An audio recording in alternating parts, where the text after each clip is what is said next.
અમદાવાદના નરેન્દ્ર મોદી સ્ટેડિયમમાં આજે ગુજરાત ટાઇટન્સે બતાવ્યો અસલી દબદબો. સનરાઇઝર્સ હૈદરાબાદ સામે 82 રનની ભવ્ય જીત સાથે શુભમન ગિલની ટીમ પહોંચી ગઈ પોઇન્ટ્સ ટેબલના ટોપ પર. મેચની શરૂઆતમાં જીટીને મોટા ઝટકા લાગ્યા હતા. શુભમન ગિલ માત્ર 5 અને જોસ બટલર 7 રન બનાવી આઉટ થયા. પણ ત્યારબાદ સાઈ સુદર્શને સંભાળી ઇનિંગ્સ. 44 બોલમાં 61 રનની ક્લાસી ઇનિંગ્સ રમી ટીમને મજબૂત સ્થિતિમાં પહોંચાડી. અને પછી આવ્યો વોશિંગ્ટન સુંદરનો તોફાન. ડેથ ઓવરોમાં આક્રમક બેટિંગ કરતા સુંદરે માત્ર 33 બોલમાં ફટકારી અડધી સદી, જેના કારણે ગુજરાત ટાઇટન્સે 20 ઓવરમાં બનાવ્યા 168 રન. 169 રનના લક્ષ્યનો પીછો કરવા આવેલી હૈદરાબાદની શરૂઆત જ ખરાબ રહી. મોહમ્મદ સિરાજે પહેલી જ ઓવરમાં ટ્રેવિસ હેડને 0 પર આઉટ કર્યો. ત્યારબાદ કાગિસો રબાડાએ બોલિંગમાં મચાવ્યો કહેર.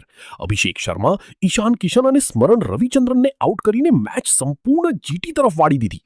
જેસન હોલ્ડર અને રાશિદ ખાને અંતિમ ઝટકા આપતા એસઆરએચ માત્ર 86 રનમાં ઓલ આઉટ થઈ ગઈ. કાગિસો રબાડા બન્યા પ્લેયર ઓફ ધ મેચ અને ગુજરાત ટાઇટન્સ બની આઈપીએલ 2026ની નવી નંબર 1 ટીમ. આવી જ આઈપીએલ 2026ની ધમાકેદાર હાઇલાઇટ્સ માટે ગુજરાતી ટીવીને સબસ્ક્રાઇબ કરવાનું ભૂલતા નહીં. આ વિડિયો ગમ્યો હોય તો લાઇક કરજો, મિત્રોને શેર કરજો અને ચેનલને સબસ્ક્રાઇબ કરવાનું ભૂલશો નહીં.